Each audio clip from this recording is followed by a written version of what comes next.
What up, guys? It is Matt with Sith Bricks, and we are back. We are going to be going daily now from here on out for several more months, hopefully the rest of the year.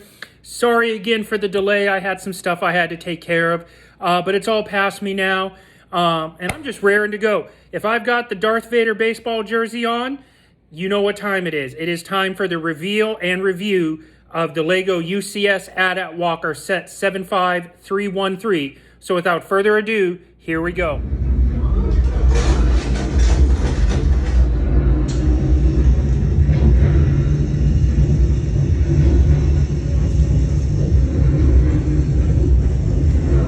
Station 3TA.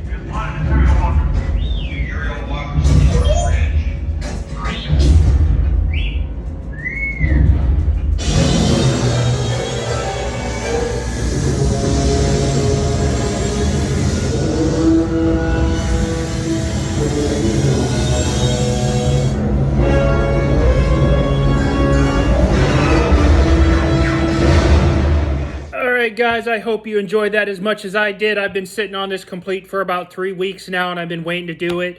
I really hope you enjoyed it. Of course, I had to go with the Battle of Hoth and the introduction of the ATAT Walkers coming up over the North Ridge, which coincidentally is the diorama that is going to set up downstairs in my Lego room here in a couple of months once I finally get the space to start setting it up. I don't own the rights to that music or that part of the movie. It's used purely for entertainment purposes.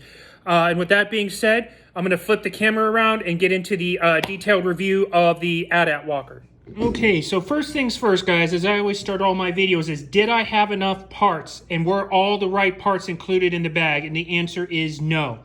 I had to email LEGO 2 times over bag issues. The first one is I received 3 of these and 1 of the other part. And so I had to wait for LEGO to send me the correct part. So this is an extra wheel. They use this in the body of the walker. I'll show you guys when I get to that part of the build. And then secondly, I have 2 parts that are not correct on my walker, which I'm actually going to pan up and show one of them right now. As you can tell, this plate is not the right color. It should be light gray, but I have a dark gray one. So that one is on the way. And then on the other side of the walker, I have this piece right here that is dark gray and not the light gray. So those are coming there. Now, oddly enough, these ingots are correct. They're supposed to be this dark gray color, but I'm actually gonna pop all those off and swap them with gray ones at some point. So I initially did not have enough parts for this build, and I probably lost about 10 days of build time because I did not have the right parts. Now, of course, LEGO always sends me the parts for free, which is nice. But still, I just, that's the second UCS set that I've had where I didn't get all the parts, and for $800, I think the least LEGO quality control do is sit there and really make sure that people are getting the right parts. Now, these are all the extra ones that were just, in the bags. As you know, they're all small parts, although I was kind of shocked to get a big piece like this. You normally don't get cover pieces this size. So that was pretty good for extra parts. I even got one of these extra red spaghetti noodles is what I think I called them, because they're hollow here, So I definitely did not have all the parts initially, but I did get all the right parts for the set. So with that being said, I'm going to go ahead and open up the ATAT Walker so you guys completely can see the inside of it here and get the detail from the inside of it.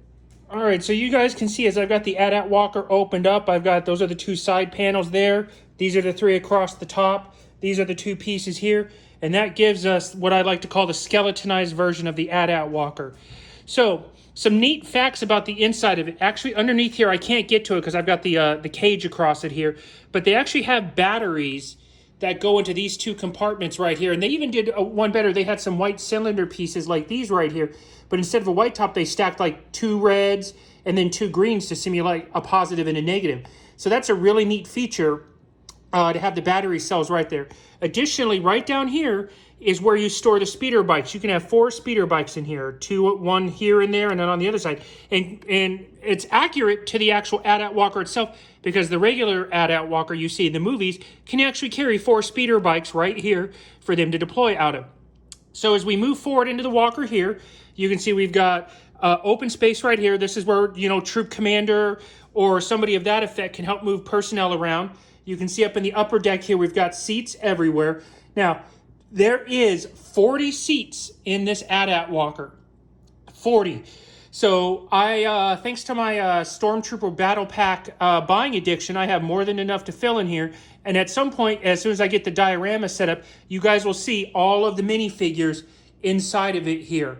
We're going to kind of peel forward here, and you can see the head of the ATAT Walker. You saw me flip that down, so I want you guys to see something. When you lift this up to look inside the ATAT Walker itself, and you can kind of see how nice it is in there, as you set it down, this piece stays up. So you got to remember to flip that down.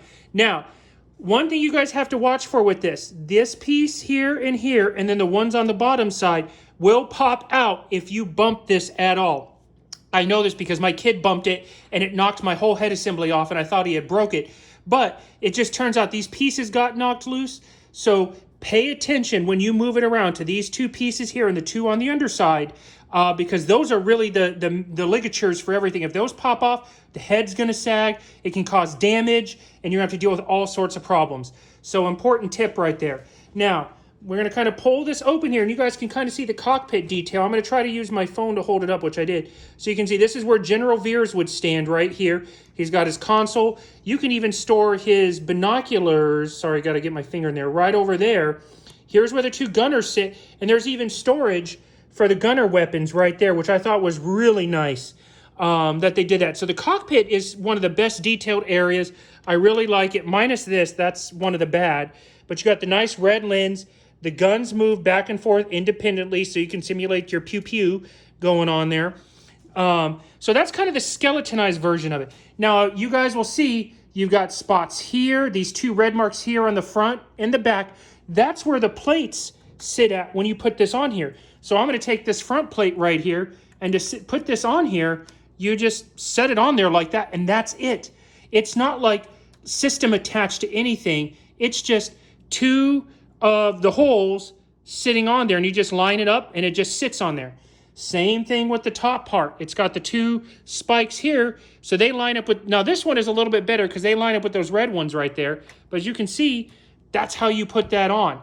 So this is not really all that attached all that well. So you have to be really careful. And that's the same thing with the side pieces right here. So they just sit. These big old flaps, this whole flap system sits on these two pegs right here, 1 and 2. So it can be very cumbersome, especially when you take it off. And let me tell you guys, these are not attached all that well. They're just clipped on right here. So if you take this cover off, you need to make sure to support your wing pieces, because otherwise they're just going to fly off. And in my case, when I took these off, this one right here decided to do the Dance of the Dead and explode everywhere. So that was fun. Thankfully, I just looked at its twin sister over there and was able to put it all back together. But you guys need to be super careful when you take these plates off, all right? So this is your skeletonized version of the ATAT Walker. Now, as you can see, mine kind of leans forward. I have the leg straight. You can push it backwards, but it's always going to lean forward because of the head. So that's just something you guys have to be cognizant of. Now, in the book, and I'll show it to you here in a second, it actually shows you how you can position the legs, and I'm going to do that so you guys can see it. So what I'm going to do now is I'm actually going to try to set this phone down here. I'm going to deploy my tripod here. Bear with me while I'm flip-flopping this around a little bit. And I am going to try to show you guys how this goes on here. So these two little brown pieces you see right here where my fingers are tapping at, that's what attaches up here. So you have to be, and as you can see, as soon as I picked it up, look at how those things just wing out. They just flapping in the breeze, man. Flap, flap. So when you pick this up, you have to be very careful with it. And you also have to navigate these two pieces right here, because these ones, they'll fit like here and here to help settle down, because this is actually a door that opens. I'm going to show you in a little bit. But if you take this and you have to kind of finagle it in there a little bit, they go right underneath there, kind of have to slide it in, then you have to kind of lift it up and then set it down and make sure it landed. Hold on, I got to walk around and make sure the other side landed. It did. So I'm going to pull this back here real quick. Sorry, I'm moving my camera again on you guys. I don't like to do that. But as you can see, the brown sits on the yellow right there. That's how you know it's seated in place properly. Then all you do is you just fold it forward, fold it forward. And then this piece right here, you just kind of give it a little bit of a tug and it locks down like that. So that's how you put your walker together. And then these pieces right here, the side cannons, you see these two little red Technic pieces right here? They're going to sit in those two holes right there. So again, this isn't something that is completely snapped together with system bricks. It's actually Technic pieces, and everything just sits on there. So what does that tell you about this thing? This is fragile. It is like super shatter. You drop it, you're in trouble. You might just have dust left at that point. So I'm going to go ahead and get this reasonably assembled, and I'm going to get on to the next part of the video here in just a few seconds. So the next thing I want to talk about is minifigures. Now, with this set, we get an impressive set of minifigures.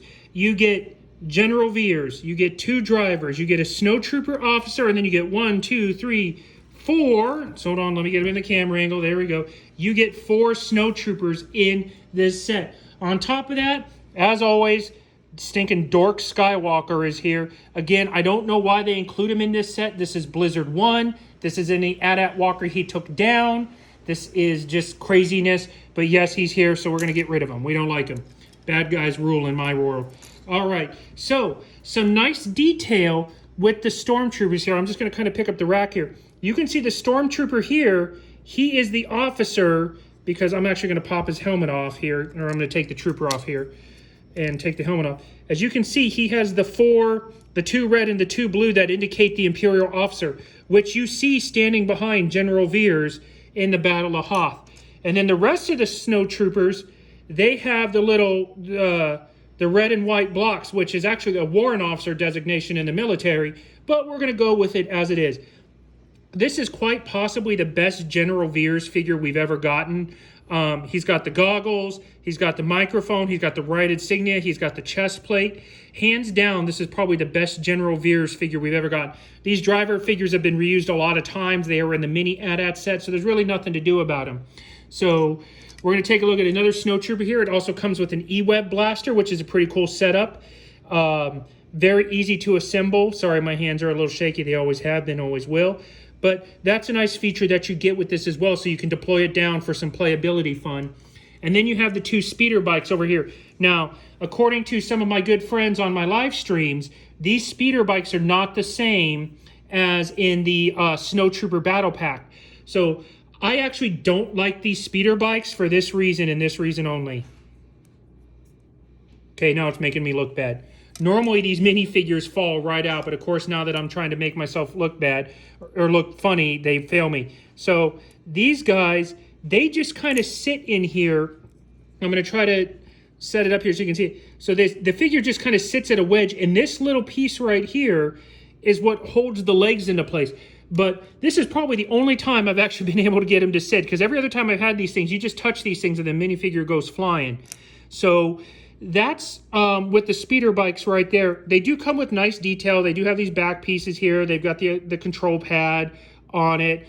They've got the blaster cannon, which is off to the side instead of underneath, which you see on the indoor ones, but they made this a blaster cannon. I actually don't know what they did with that there, but who cares? So I'm not really a fan of these speeder bikes per se, as I just knocked off the blaster cannon on this one. Let me just pop it back on here real quick. But they're part of the build, and they're there. So the minifigures were great. I mean, guys, you got, what did we get? Let's see, what did we get? We got 1, 2, 3, 4, 5, 6, 7, 8, 9 minifigures, including Dork Skywalker over here. So 9 minifigures in an $800 set. I guess that's decent. Think of it as comparison, guys. When we got the Devastator, which was a $700 set, we got 2 minifigures in it, and they were Imperial officers. We didn't get a Darth Vader. We didn't get a Grand Moff Tarkin. Nothing, no Lieutenant Kargi, none of that stuff. So it was kind of a disappointment that to only get 2 minifigures. So this one at least made it up with the minifigures, minus Luke Skywalker, which again is not the right one. So now what I'm going to do next is I'm going to set up so you guys can see how you position the legs on this, so that way the walker stands properly. All All right, so the next thing we're going to go over is I wanted to show you guys this neat feature of playability that comes up with the ATAT Walker. I've already got this open, and I put the Snow Trooper with the E-Web blaster in there so you can see it better. But I wanted to just give you guys an idea of the compartment here that you have set up that you could do a lot of stuff with. There's that ladder right over there where minifigures can go up and down. I do have to say, though, the green dots there, at first I thought they'd be irritating, like lime Skittles or something. But I guess you could pass them off as like they could potentially be lights on the inside. I don't know. But then it gets kind of ruined because then you see the red and the blue and the yellow sitting right there. But this is actually a pretty neat feature of the Walker. It just kind of falls down, and then as you can see, it offsets like this, and you just kind of push it in to seat it, and then to lift it out, you just kind of grab the, you just pull it out like that, and then lift it up. But you have to be careful because if you pull too hard, you see the whole side starts to shake. Now, it only goes up that far. You can't make it go up any further than that. But that's a really neat feature that I wanted to show you guys real quick that comes with the ATAT Walker as far as giving it some neat playability. That would also be how the troops would evacuate if the Walker was to kneel down completely. You would open this up and then the troops could get out from there. Otherwise, I'm sure they never talked about it, but I'm sure there's a way for them to deploy underneath here. Now, we're going to switch over here to the legs real quick. Now, as you can see, there's only one position for the legs to be in that it says here if they're not straight up and down. But even then, I was reading online to other people who own this, is don't have your Walker legs be straight up and down. You need to have the angles that you see here in order to properly support it. So what I went ahead and did is I did this myself, and I'm going to actually I'm going to zoom out a little bit, and you can see how I have the legs set up on my Walker. The front two are going to be like this, with this one sticking a little bit further, this one back. You have this one forward, and then this one back here is a little bit further to the back. Now that's where this comes in. This is the little tchotchke, I guess you could say, and I've mentioned it before, that goes on these brown parts that are sticking out here and over here and all around to twist it. Now, make sure when you guys adjust the legs, you have to lift it right here in the center in order to adjust the legs. If you try to adjust the legs with them sitting on the countertop, bricks are gonna fall off. Ask me how I know. Yeah, my dumb butt did it. So make sure you lift this thing up before you start adjusting the legs. And as you can see right here, one hand or two hands in the center part. If you guys try to lift it any other way, you see how these legs are positioned, it's going to cause a crash on your Walker. So don't do it. That's all for now. I've got one more thing I'm going to review for you guys, and then we're going to wrap it up and be done. All right, so the next part I want to show you guys is actually how I set my minifigures up. This is the only time you're going to see Dork Skywalker hanging from this thing. And as you can see, it just mounts into that hole right there, and that's how he hangs. Unlike the Walker, the 40th edition Empire Strikes Back, where there's actually a crank to crank him up and down. This one is just straight, hangs there like that. Now, you can see both speeder bikes fit in there just nice. The E-Web blaster actually sits up there, but you got to fold the legs flat so it goes in there. My 4 Snow Troopers, as you can see, they sit in there just nice and tight. They each have their rifles. That's what those 2 dots are for in between the seats to hold the rifles. And then if you come around to the front of the Walker, you can actually see how you get not only General Veers, the officer, but the 2 drivers in there, along with that storage area for the driver's guns. And then when you set it down, it just becomes such a nice scene right there that you can see. And it's got a lot of playability. I really like that, especially you can set up the Battle of Hoth scene. So that's how I have the mini figures set up in the Walker. Don't worry, there'll be more to come soon enough. So the last part I'm going to do is I'm going to go get my 40th anniversary Walker, bring it upstairs so you guys can see the size comparison between the two. All right, team. So as promised, we've got the big boy here on the right compared with the 40th anniversary Walker on the left here. As you can see, there's just a tremendous size difference between the two. For those that don't know, the ATAT Walker here is 24.5 inches tall by 27 inches long, and it weighs 14 pounds. So that's a sizable weight on that compared to this little guy. As you can see, this Walker doesn't even come up to the undercarriage of it. You know, I'm sitting at it about eye level, right about there. So as you can see, it barely doesn't come up at all. You can just see the details and how it's different. Yeah, now don't get me wrong. This little guy's going to be great. When I get it set up in the diorama, it's going to look good. Trust me on this. But you can just see far and wide how much more detail is involved in this one. Like, I don't even remember how to open the sides up on this one. It's been so long since I've gotten a hold of it, and I'm not going to mess with it. So you guys can just see, you know, the differences. Like, you can see how they did the neck here with the exposed one, the rings and whatnot, and it's self-twist, versus this one up here, which there's the mechanism in here you have to twist. I don't recommend doing that at all. So I wanted you guys just to be able to see it. It's kind of funny. There's some things that are, you know, you can see how they had to, you know, scale this down, scale this up, the back plating and everything and whatnot. You can see how they're, say hi, Micah. You're in the shot. Yeah, there's Micah. He's been at the beach all day, so he looks like smacked lobster right now. So, yeah, so I just wanted to show you guys how it looked compared between the two. And then the last thing we're going to go over here is the good, the bad, and the ugly. All right, so the last bit of this, guys, we're going to go over the good, the bad, and the ugly. So the good, this is a monstrous set, as you can see. It is their biggest set. I think the Millennium Falcon may have a few more pieces, but this actually has 2,000 more pieces than the Devastator at 6,785. So that is the good. More good. It is detailed. I love the detail work in this. It needs a few minor tweaks. You know, like I've got to change out these dark gray ones to light gray so it just looks more, it looks correct, like the little brother over here, all nice and gray, you know, once I get my replacement parts. So the detail and the sizability, and also this thing has incredible playability, guys. I got to give this set high marks on what I like to call playability. There's so much that can be done with this. I just feel like there's unlimited playability with this, especially with as many snow troopers as you can fit inside of here. All right. So the bad, excuse me, I got wrong pieces. I don't like having wrong pieces.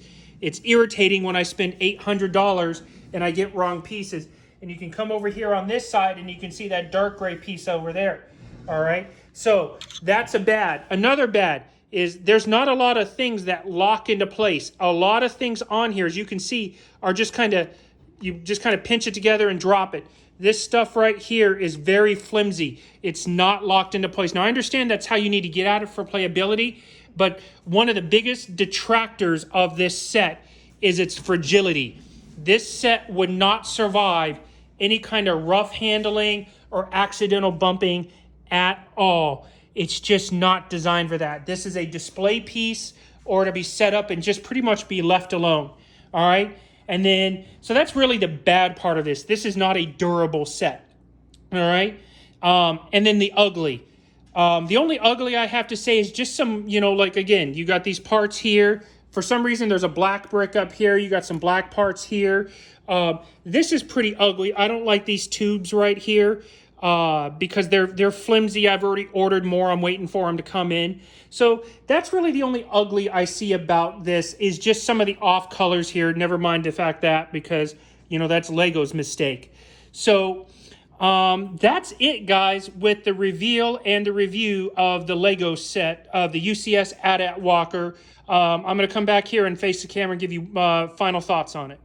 All right, guys, I really hope you enjoyed my comprehensive reveal and review of the UCS ATAT Walker. I really do like the build. It's got amazing display ability. The playability is limited because of its fragility. There's a lot of illities in this, apparently. But overall, it's definitely a great set. It's tough to swallow at $800. I had some special circumstances for me and able to get it. A combination of my birthday present and a few other things that allowed it to happen. Thanks to my family for taking care of me on that. That meant a lot to me. So it's a great set. You guys just got to be careful with it. This is a lot like the Devastator. This isn't for rough handling or flying around the house. You're going to find a spot and you're going to leave it there for a long time. So that completes the review. I hope you guys enjoyed it. And I just kind of want you guys to pan the camera over. And yeah, I'll see you guys tomorrow at 1 o'clock Eastern for the live reveal and building of whatever the first bag is of this nice Mold King set. Thanks for watching, guys. Make sure to like, subscribe, share, and comment. Catch you tomorrow. Peace.